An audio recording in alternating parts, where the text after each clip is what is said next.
Holding very still.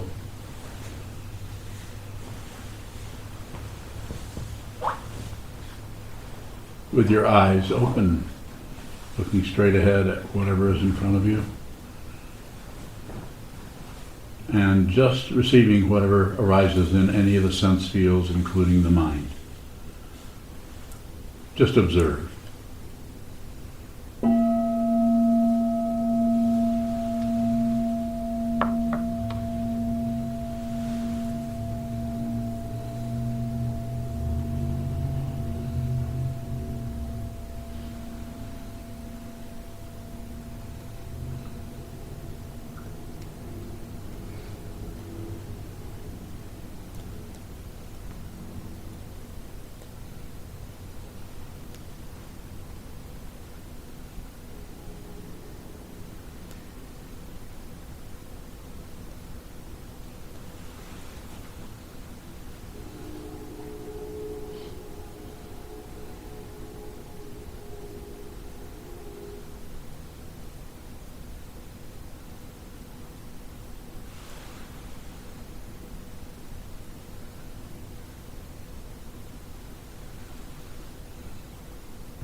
If you're in the Zendo, please come closer and sit in front of the altar. And if you're on Zoom, please turn toward your computer screen. Thank you.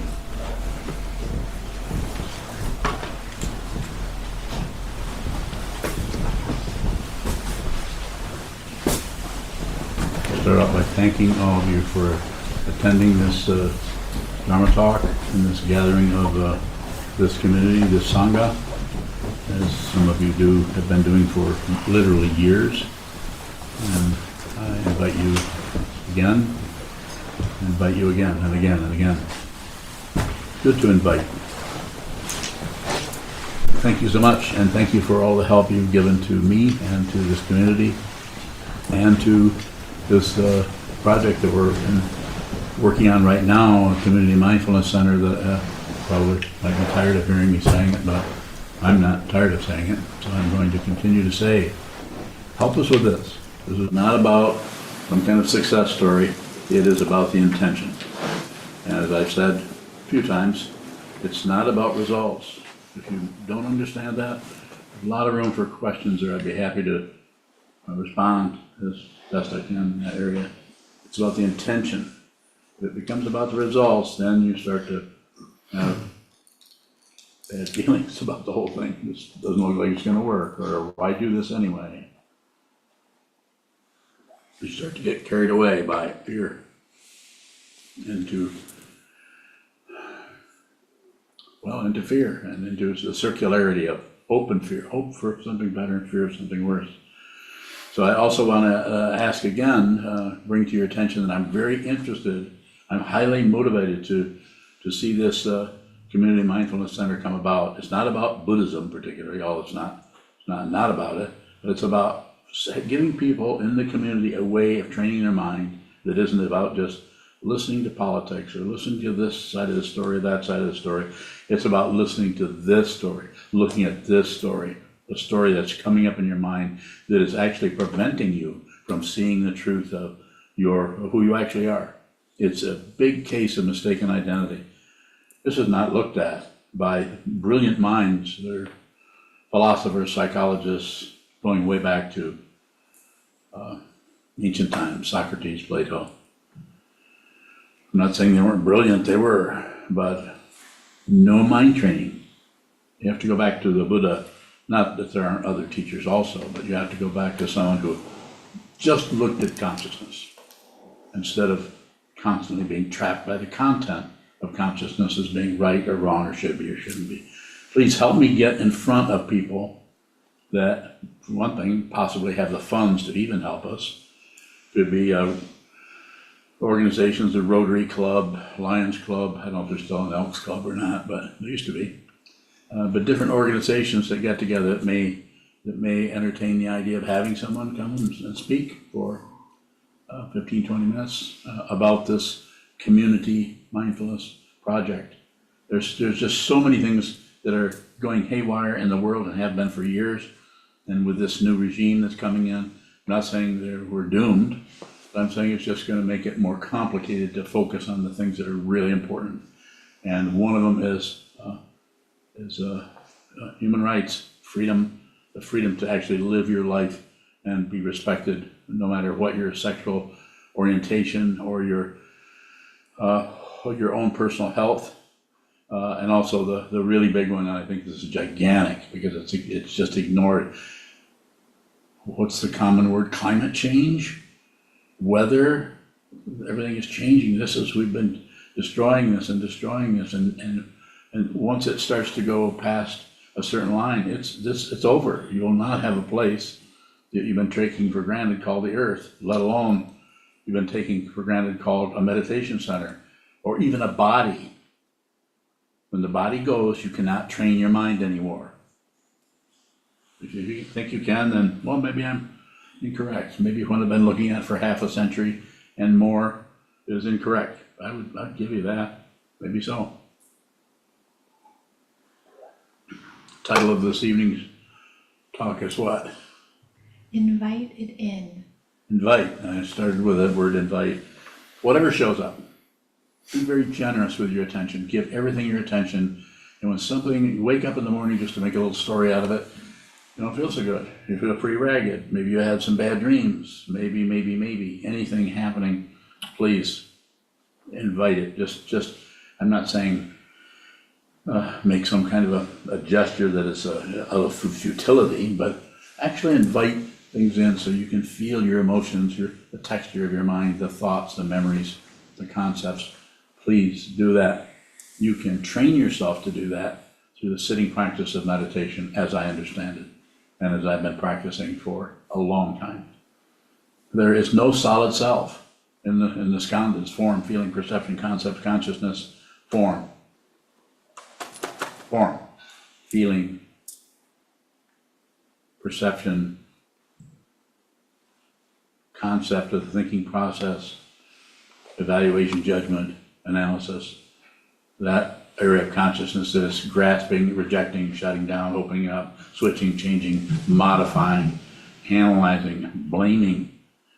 And then the other one, the consciousness itself, the sixth sense fields, that which sees, smells, tastes, touch, the sixth sense fields and their objects that make this illusion look so incredibly real, so believable. It hurts. The nerve endings are abraded or tickled. That does not prove anything. All it does is say, if you see it, this is an illusion. This is a little dot in time that the consciousness, which you think is a person, a life, and has hands, nose, tongue, body, mind, and has a certain orientation this way or that way, is real. It's not that it's not there, but the space that it's there in is also an illusion. Time and space are not real. Don't believe this. Please don't just stop. I'm not thinking that you would, but I think it might be good for me to say that so you get an idea. My intention is to help you turn your attention, that's with an A, over to what is arising in the mind stream right here. This is the mind stream right here. Turn your mind over to that, turn your attention over to that, and just observe it. Don't accept it, don't reject it, and don't turn away from it. And the practice of awareness, starting with an A, is about, here it comes, being aware that you can't quite succeed at that. That's awareness, that's not failure. To some meditation teachers, they don't want you to fail, so they'll teach you techniques for not falling asleep. I don't give a shit if you fall asleep. If you're a student of mine, you can come in this Zendo and fall right over. You probably won't do it more than once. But it's awareness about what's happening there, not succeeding at being wide awake all the time with big buggy eyes. And it's not about following your thoughts. It's not about labeling thinking. It's not about. It's not about. What is it about? It's about something. Awareness. And it doesn't matter what you're aware of. You can be aware of this movement. You can be aware of this sound. It's all awareness. There is no right object in consciousness. There is no wrong object in consciousness. And if we think there is, right up to and including intense thoughts, judgments of others, just creates an intense belief in the polarity that we're all deluded by. It's called relative truth. If you want the technical word, it's Samriti Satya. I've been studying this for way before the Buddha came along in ancient India. You have the opportunity, just because you're here and you have a body and you're listening to someone, not particularly promoting you believe in Buddhism or become a monk or even listen to me anymore at all, but you might want to consider, sit down, hold still, and watch what comes and goes in any of the sense fields, including the mind, without comment. If you do that, this is awareness. This is where you're emphasizing the awareness rather than what's in it. It's like emphasizing the space in a room and not particularly the furniture. But you don't ignore the furniture either, because the furniture is showing the shape of the consciousness. Unless you get fastened onto just to continue to use those examples, the shape of a coffee table or the shape of a lamp, that's what happens. You get caught on those shapes, those parts of your life, those things you believe in. Your mom, your dad, how you were treated, what somebody said to you 3 days ago that still is irritating you, or what is written on the back of somebody's cars that come speeding by you. Painful stuff. It's not that you need to shut that out or do anything with it, just be aware of the space that is around that, because the space that is around that is, for lack of a better word, is eternal. It doesn't come or go. It doesn't budge, it doesn't move, and you are that. You have any identity at all. It's just the space in which things occur, not the things themselves. It takes a long time to see that, and when you see that, there will be no credential. There'll be no, wow, I think I've just attained samadhi. Whoop-de-doo, who should I tell? I think I just had a kensho, insight into my true nature. Those are there, but they are just stair steps, and they don't even go anywhere. If you think they go somewhere, then you'll look for the next stair step and the next stair, and you'll actually create them. Am I accusing of anything, blaming of it for anything? No, I'm just saying that it's very likely that if you keep looking for reference points, they'll keep tumbling down the stairway.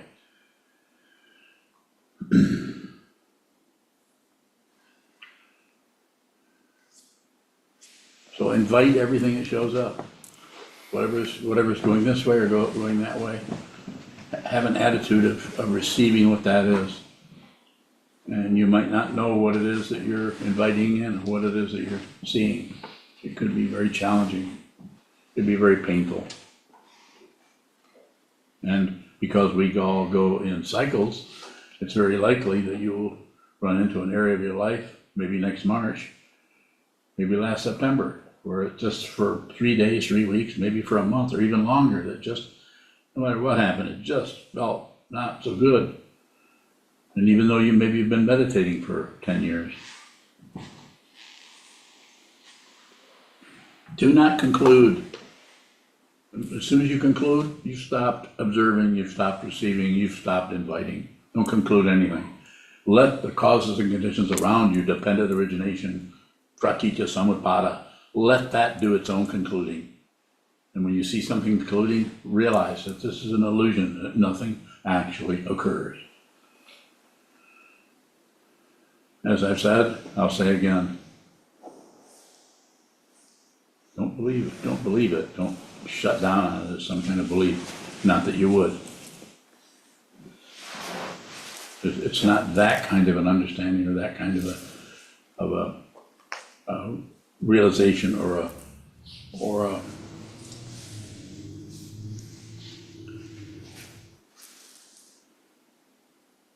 I don't know if I could say anything more about it. I'd sure like some questions if you have them. Yes, sir. Jews and Bowing. Can we stop looking for reference points? Bowing. You can't do it as an intention. You can only be aware that you look for reference points and you're actually trying to hang your hat on something to give you some kind of confidence that what you're doing is right, or some kind of confidence maybe that you need to change gears. So if you succeed at stopping looking for reference points, this is still ego. And it's just an ego that no longer looks for reference points. It's more very fancy and highfalutin, but it's still identity. So it's important to be aware that you're doing that rather than have some kind of agenda about stopping that. More? Jews and Bowing. So can looking for reference points continue indefinitely even if we see what this It is? may, but you won't care. And when I say you won't care, the fundamental nature of consciousness only, if there's still a living form, then you're still going to be embroiled in samsara, chop wood, carry water. You're still going to get a headache.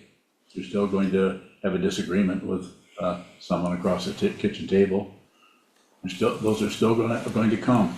That's why it is so profound and vast. You cannot find anyone who's awake or anyone who is asleep. It transcends the polarity. So it doesn't join one side, I'm awake.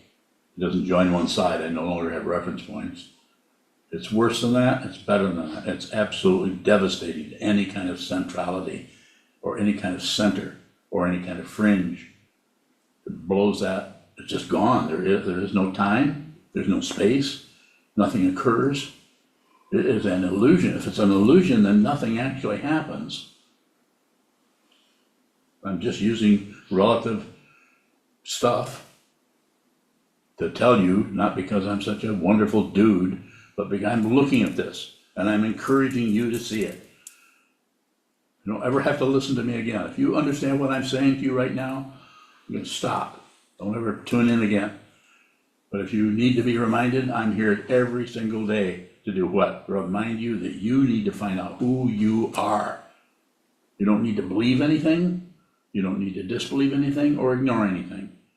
That's passion, aggression, and ignorance. That's what the whole world is caught up in, and we're just driving ourselves crazy right up to the edge of extinction, the way it's looking lately. Maybe not, maybe something might happen that'll change it around, but there's not much of a reverse gear in the weather situation. That's a horrible situation that's happening. The political situation keeps doing this. All you have to do is read a little bit of history. Just start with Stalin, or maybe you could start further back than that with Hitler, World War I, or go back even further to the Peloponnesian Wars. People wanting to control other people, and they're all unreal.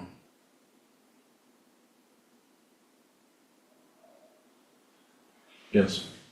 SokukoJi, you said Welcome. earlier, I think you said that the furniture, I took that to mean form, that shows up or shows us the shape of the space it occurs in. It's just like in this room, there are people in the room. So there's furniture and things, so you just watch what moves. Watch what moves, but there's no specificity that has any import. I'm not saying that this human being isn't more important than a lampshade, of course, but that's kind of obvious.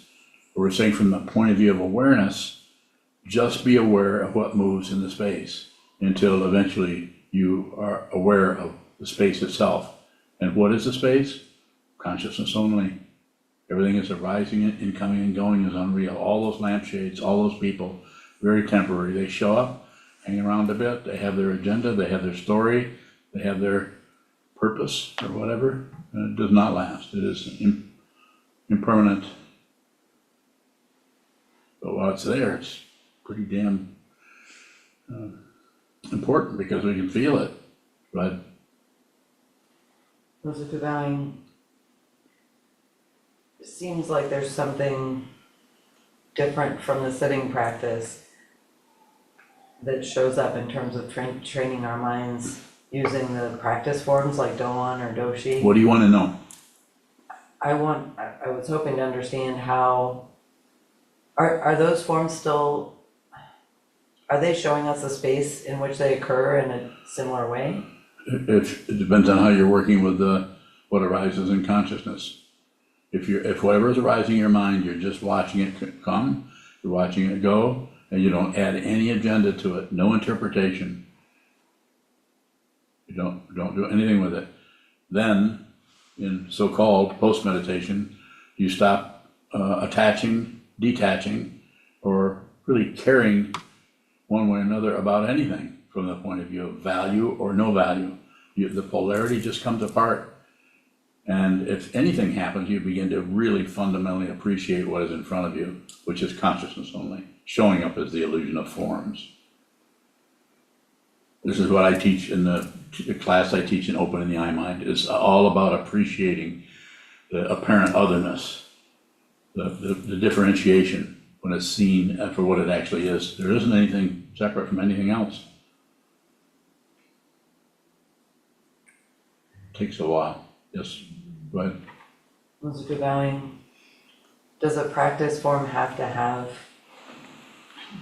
enough shape in order to serve as, and does it have to have some structure in order to Some, serve as? but the structure needs to be something that you can do that isn't like challenging to you, and at least not too challenging. You just sit still, sit symmetrical, hold still, but without being rigid. So in other words, you don't demand that you hold still like they do in some traditions. Some Zen traditions, Rinzai, Zen, other forms are very, very macho about don't move, hit you with a stick. Feeling that kind of training is going to somehow help someone realize their true nature. And it will help you hold still. You don't wanna get hit, you don't wanna get yelled at. But the holding still is not the nature of reality. That's the nature of what? Fixation. So I'm not against that. Some people might need to practice that. Some people probably need to teach it in order to feel like they're teaching. Are they teaching something? Well, I might be missing something there. Maybe I should go study under them. Doesn't look like it though. It looks like you need to see who you are. I'm here to help you do that, because otherwise we just end up fighting with each other, torturing each other, blaming each other. It's just, isn't it? I mean, even as meditators or as monks, we realize how really difficult this is. That's why Sangha is so important. Community is so very important. We gotta have community. There has to be CCC, communicate, cooperate, collaborate, and then you have the fourth C. If you have the first three, you'll eventually have a community. One that is actually has some equilibrium happening there, rather than the specialness on one side and not so special on the other. More?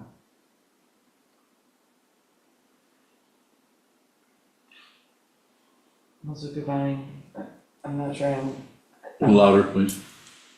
I'm not clear what you were just saying about how does it end up, seems like some kind of schism where there's special on one side and not special on the other. Picking and choosing. We think some people or some forms or some thoughts or some emotions or some ideas or some is better than something else. And it's not that there isn't a relative thing. We're not disrespecting the relative situation. We're just saying that that's an illusion. So that something tastes very good, something doesn't taste so good. We're not arguing with that. Just saying that that's unreal. What is real? You may ask. I would say find out.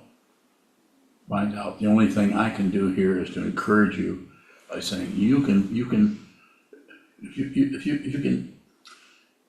see this, would be a simple way. And I can't promise it, but I say there's that possibility. With the intention that you want to see the truth, you can do this. This is really what the Buddha was saying and what teachers down through the centuries have said to their students, up to and including kick their asses if that's what was necessary. Sokuzan, I'm curious about, I don't know, if we practice some kind of middle way between too loose and the kind of tightness where you're being real macho.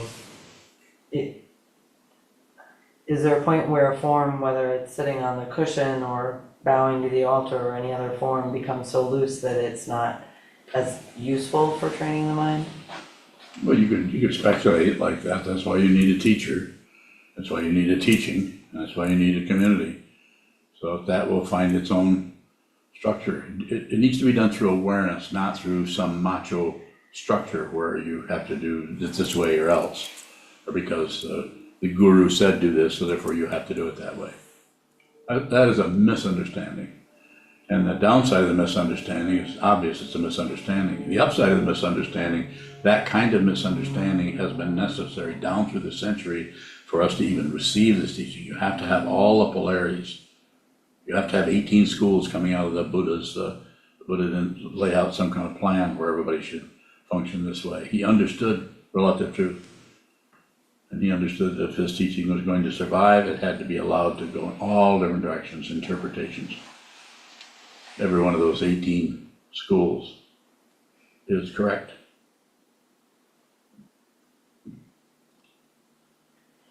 Sokuzan, on an individual level, can a misunderstanding that the teacher should be obeyed be helpful somehow in the path?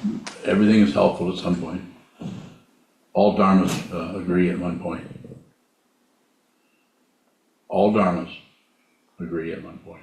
This is directly addressing the illusion of separation. There are no separate things. It just looks like it. If you think there are, you'll grasp at this and reject that in your mind stream or in your life stream or at the kitchen table or with your friends and enemies. Just observe, just receive. Invite everything. Anything that shows up, no matter how bad it smells, anything that shows up, no matter how sharp or pointed or abrasive, invite it. This doesn't mean go and torture yourself with it. If you invite something, you don't demand that it show up. You just invite it. And if it turns to you and say, well, I'm not interested in your invitation, make no comment. What's important is, again, I've said over and over, it's the intention to invite, not the success at having someone accept your invitation. That's samsara. That's the world of up and down, back and forth, life and death, struggle, warfare. Yes? Odabai, what does live in enlightenment, the pure precept, live in enlightenment, point at? Take no position on anything. When a position comes up, don't shove it away. When a position comes up, don't accept it. When a position comes up, don't ignore it. It just shows up. It's like you're like the sky, and there's a black cloud, a white cloud, and there's a pile of what is that called? That thing that should stay in the ocean but tends to float up in the air. Ambergris. You know about ambergris? Anybody know what ambergris is? What is it? Stuff that comes out of a whale that they make perfume out of. Who? Don't know. What comes out of the blowhole? Isn't a blowhole like a butthole? Yeah, ambergris, they make perfume out of that. So you have a black cloud, a white cloud, and ambergris.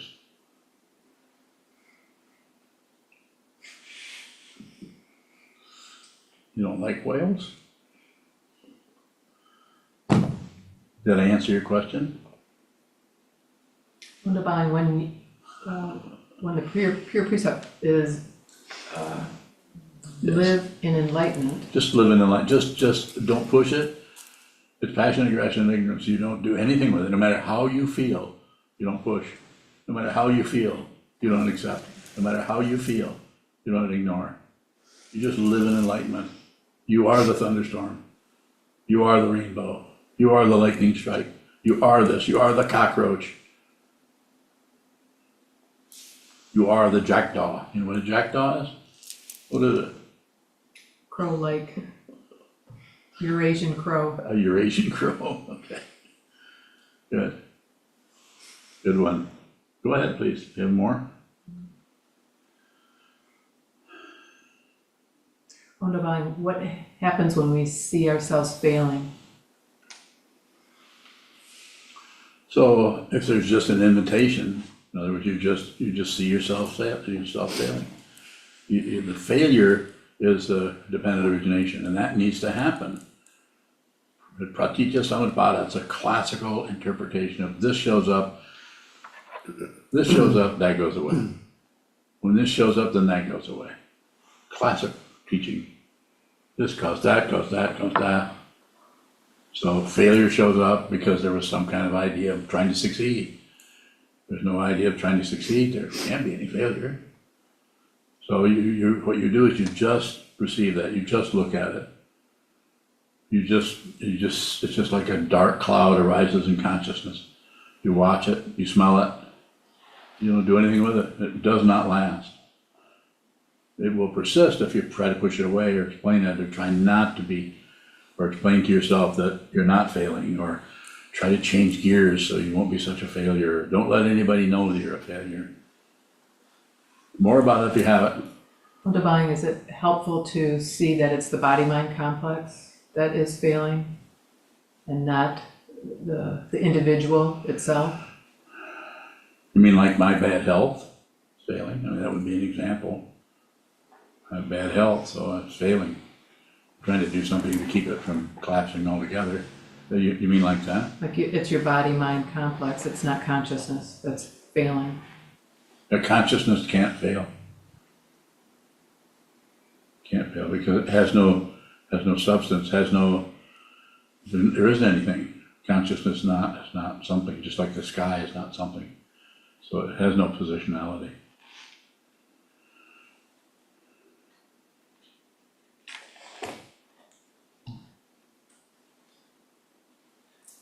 Juju. Junchu bowing. At book study, we were talking about the ambiguity of some of the forms and how that can cause discomfort. And I think Chiazan said something about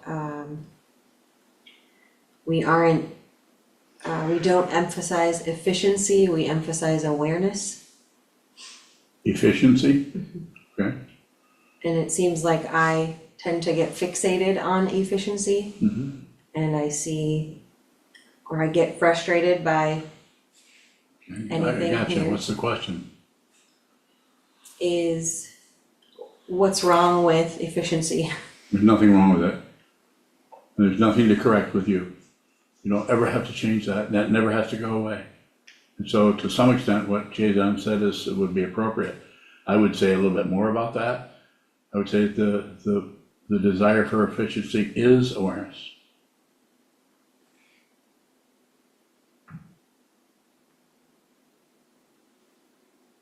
But yeah, the eyebrows come together when you hear that. It sounds contradictory, doesn't it? Sit a lot. There's no result here. There's nothing you can get to. You can't get to awareness only or consciousness only. That's a teaching that is to help you work with it, but there's no result. The kind of result that will show up for you is just whatever happens is awareness. Right now, you're separating awareness from what arises in it.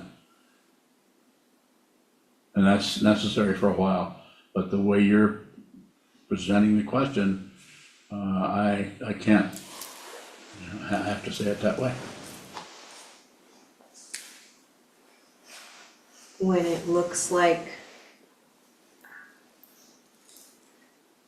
when I'm judging something for not being done the right way or Yes. not being efficient, I don't, in that moment, I don't see that I'm fixated on efficiency. Yes. Is there a way to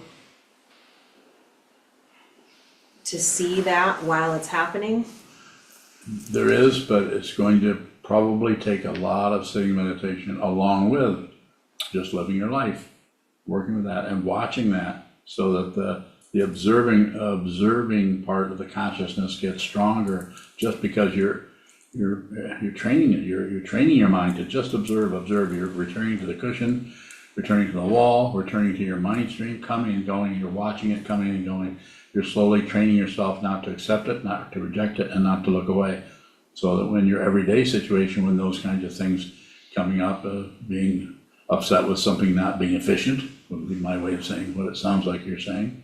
Eventually you begin to, because you're getting so good. It's not about gaining idea, you're not getting anywhere.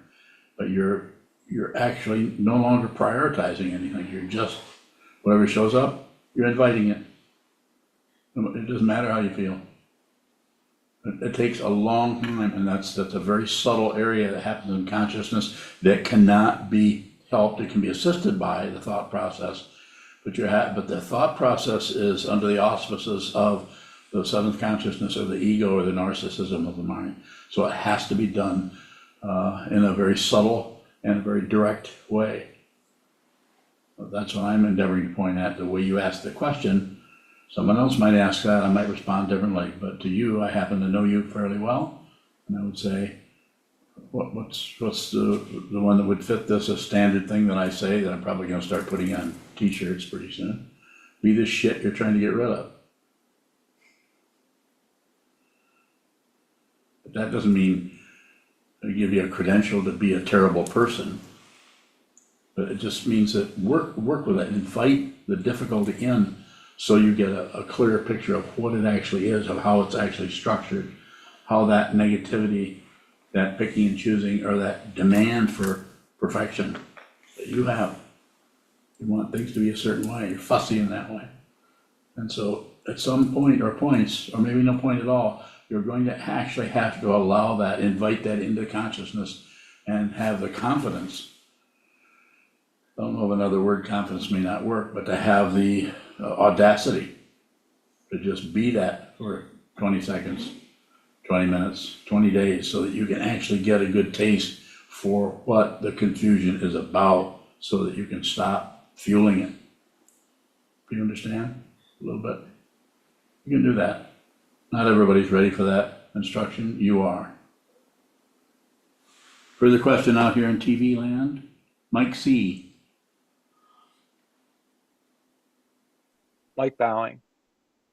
Yes, sir. When you when you talk about consciousness only, what overlap does that have with Shogyam Trungpa talking about the Great Eastern Sun or basic goodness?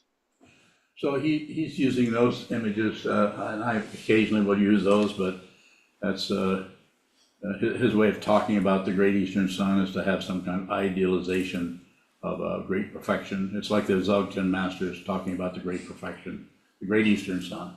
That if you just look at what this is, it's just perfect as it is. We don't need to go to war or fight with anything.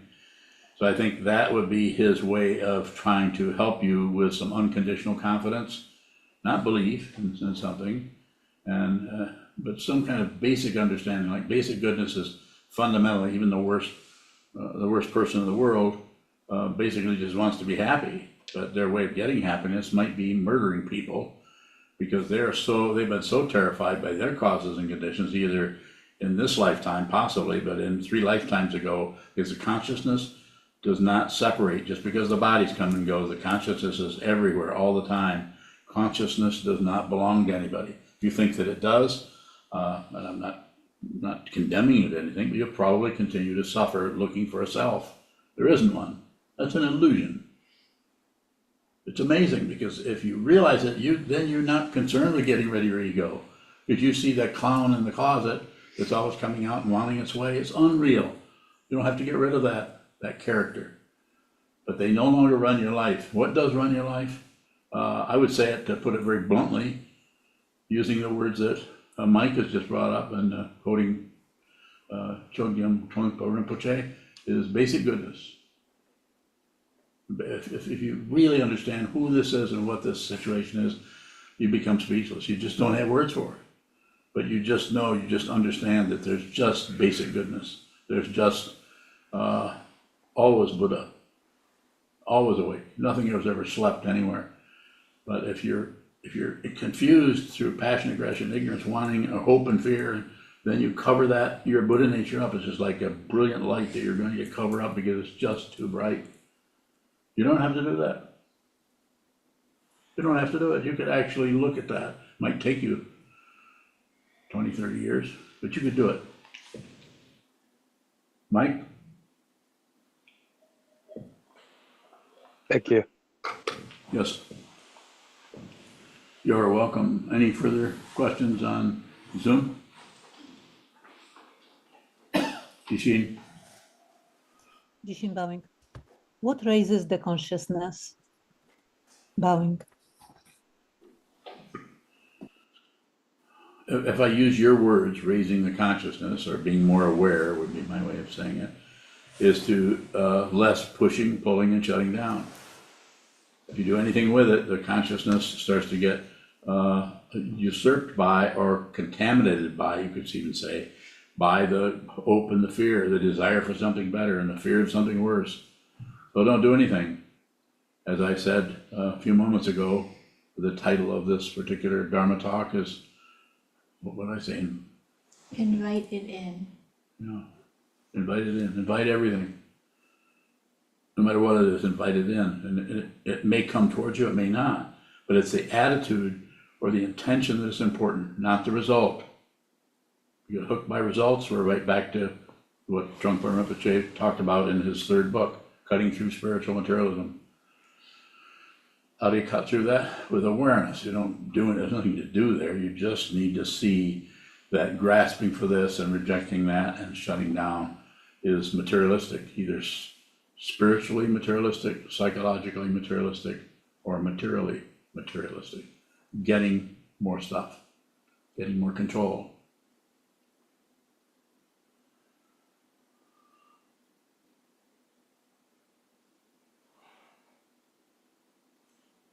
When you're bowing, And is taking action a position, bowing?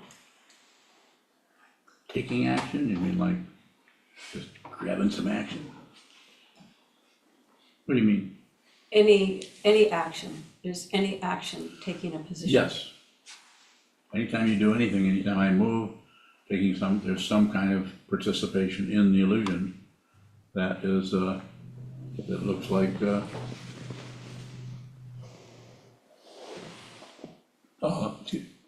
looks like a reference point. And it's not about not having reference points, it's about awareness. So it's about watching what's coming and going without adding to it, subtracting, dividing, doing anything with it other than, there it is. So taking, one more thing about that, if you don't have an agenda about anything in particular, that you're not reinforcing anything like that, then you might find that your actions come out of just a lot of clarity about what's happening around you, about what people are doing or saying, or so it's more dance-like. You're watching the forms come and go, and your action will more than likely be more in line with the energy that's already flowing around in that room or that environment or that family or that country or that sangha, because you don't have a demand for it needs to be this way, or this isn't thorough enough, or this doesn't live up to my idea of what should be, or maybe I need to be in control no matter what it is. Well, it can look quite passive. It could look quite pushy or aggressive. You've seen me function in all of those ways. There a few times I jump up and totally pissed off at everything and just storm out of here. Remember the one time where I broke the window out and jumped out? No, I guess that was just a thought pattern. I didn't do it. But I thought about it. Go ahead. When you're bowing, so the title of your talk is Invited In, is that taking action, bowing? A little bit, it's an attitude. You're looking at the world, things are coming and going, and you're just gonna invite it in. You are going to be generous with your time and your space and your lap. Come in and have a seat. Come in and have a seat, have some tea. Old ancient teaching in Zen tradition, have some tea. Generosity. And the other one is that time when the person came in who was full of themselves, and the teacher said, have some tea, and he started pouring into the cup and it overflowed onto the tatami mat, and the student said, the cup's overflowing. And he said something like, yes, just like your mind is so full that there's no room for anything to go in. Any action that you take has to do with karma, but that doesn't mean there can't be such a thing as enlightened action. Action that is completely in harmony with everything else that is in the apparent motion of the illusion.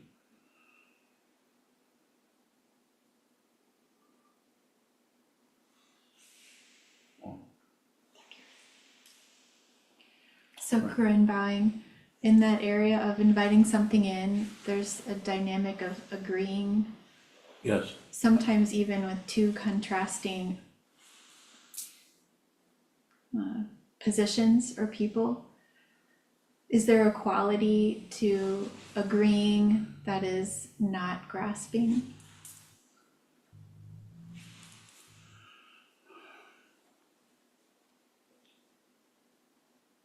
I'm trying to get close to what you're actually looking for there. And I feel I'm not close to what you want to know. I'm kind of at the outskirts. Can you help me a little bit? When I sit in front of somebody, I can agree with them and then walk away and suddenly not agree with them. And then I sit in front of someone else and agree with them. I just naturally agree with people. Can there be a dynamic of agreeing that's not a grasping or a poison on some level? The subjectivity of listening. If I follow you, it's just beyond receive as much as possible. Agreement is an actual outflow. In other words, it's adding to something, and it's a safety feature of the ego. I agree with you. I agree. Yeah, I see what you're saying. I agree. Don't agree. Don't say anything. Let them. When I say let them, I'm saying you don't have to give them any response at all. Now, if they ask you, would you agree with me? Say, "Yeah, not necessarily." Or you could say it some other vague way. You're a Libra, aren't you? Be vague. So I'm just, you don't have to take a position for somebody else's benefit. You don't have to agree with anybody. Don't agree, don't disagree, don't ignore. Those are the 3 poisons that are just hanging in space. You're not agreeing, nor are you disagreeing, nor are you ignoring. You're not believing, you're not disbelieving. So when you agree, you believe something. And then when you walk away, you probably have a kind of, maybe I don't know if you call it nausea, but some kind of just disagreeable feeling like you've just stepped on your own foot or something. Am I close to what you're looking for? So less is better. Don't do anything. Do not support anybody's neurosis.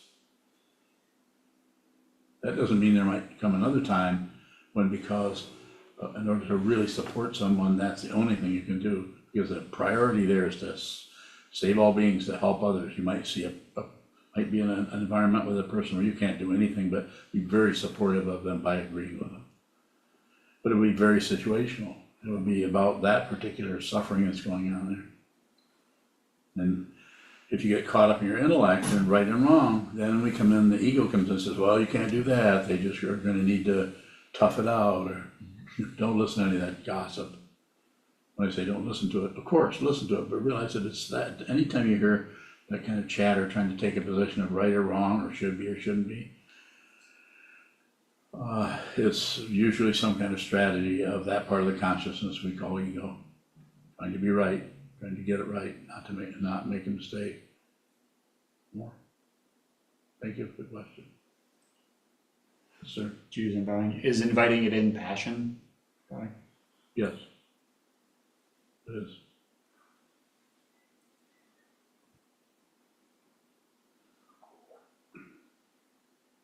More?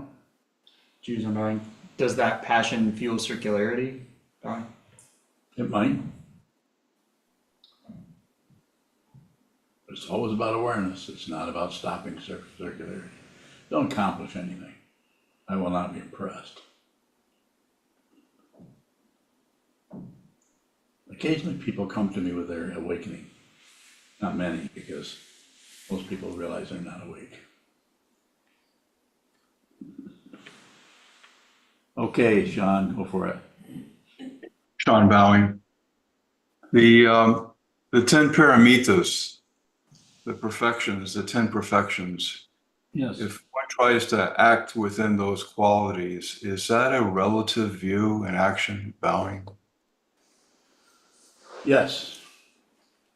Paramitas have a very strong, they're meant to have a relative dynamic, but they also have a transcendent dynamic happening there. Just to say that it's both. They function in different ways, and they're just to give all of us as meditators, as students of the Buddha's teaching, some kind of a dynamic where we can work with those areas of the mind that have to do with meditation, discipline, morality, wisdom, exertion, and so on. Go ahead. Could you say that they are the moral backbone of the universe, Bowing? You could say that, but I'm not sure what the motivation would be to say anything about it. Why would you say that? You have a why? Why because? Why because? Well, Sean Bowing, you talked about not relying on references, but in the Yes. daily activities to try to invoke those perfections within body, speech, and mind, Bowing. Very good. I think that's important, and that has to do with the what I refer to as intention. Have the intention to do good, generosity. Have the intention to be respectful of other people. To have the intention to put effort into whatever you're working on. So I would say very much so. I don't know if I'd make it moral backbone. I would say maybe rib cage, maybe? I like things that contain things, not things that hold things up. And I'm fine with I'm fine with backbone. I don't want my synovial cyst and my L4 vertebrae to take that personal and start acting up again, because that is painful. When your vertebrae gets mad at you, you're in for it. That's humor.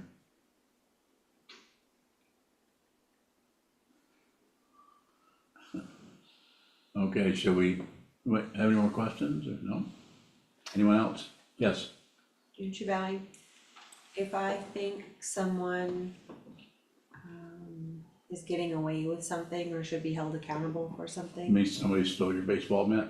yeah, Okay. is that ego?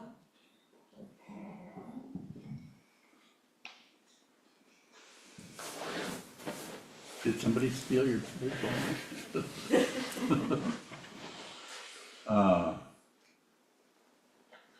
Well, I think it is. I think it is a part of the self-centeredness. But it's always, as you've heard me say 100 times, it's about awareness, not about changing into something else or being egoless. You know, if you think you've attained some kind of state of this or that, or you're no longer this kind of person, you're above ego or something. It's just any kind of positionality is just basically a fixation or dualism. Self and other. I'm doing right, the other's doing wrong. Or How does the judgment of anyone else support my ego? well, you're over here and you see that they're doing something incorrect or wrong, it just enforces the polarity of self and other, the basic misunderstanding of subjective, objective are two different things. And if you see what this is, you can't find any objects. You can't even find a subject. It's just consciousness. It's just a way of teaching that helps us using concepts, consciousness, using concepts, self and other, or subjective, objective, to begin to conceptually support that which you are seeing, which is just consciousness only. You don't see separate beings anywhere. And if you do, then you at the same time you realize it is an illusion. It's just unreal. It has no legs. And if it does, they're unreal. But consciousness doesn't, nothing comes or goes. It's just this all the time. You can get a clue to that if you contemplate just a little bit that the future never gets here and the past can't be recovered. Even your memory can't recover the past. You can't remember what happened. You want me to test you? Sure. What happened at 3:30 yesterday afternoon? See? Okay, now what happens tomorrow afternoon at 5 p.m.? What happens? I get in my car to come home from work. About 4:30. I eat a snack. You guys hear that? She eats a snack at 4:30. So you just predicted the future but couldn't remember the past. Did I prove my point? I don't know if I did or not, but I think it's probably getting later than we all want to stay up. So we'll continue to do this. So did you have a final question? Go ahead. Mozuku, one more, and then we'll close. Mozuku bowing, if difficulty shows up in Sangha, you frequently encourage us to CCC or interview with each other. I do. If that shows up as two people seeing things a different way, does that just increase the sense of duality or otherness? It might, but it's always about awareness. And if there's anyone in here who is in part of this Sangha, if someone asks you to sit down face to face and talk with you about something, you should try to agree with that. You don't have to say much, but you could at least listen to what they're saying. Oh, please.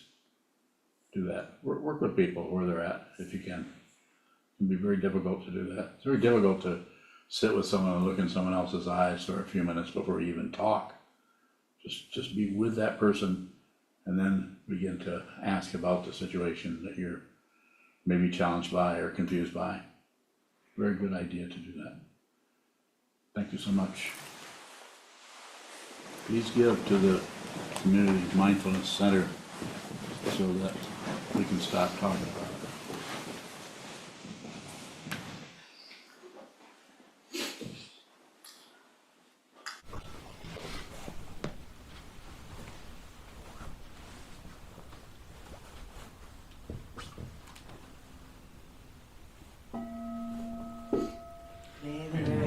Penetrate into all places so that we and every sentient being together can realize the Buddha's way. Jiho San Shi Shi Fu Shi Son Bu Sa Mo Ko Sa Mo Ko Ho Ja the 10 directions of 3 times, all Buddhas, all venerable ones, Bodhisattvas, Mahasattvas, the great Prajna Paramita,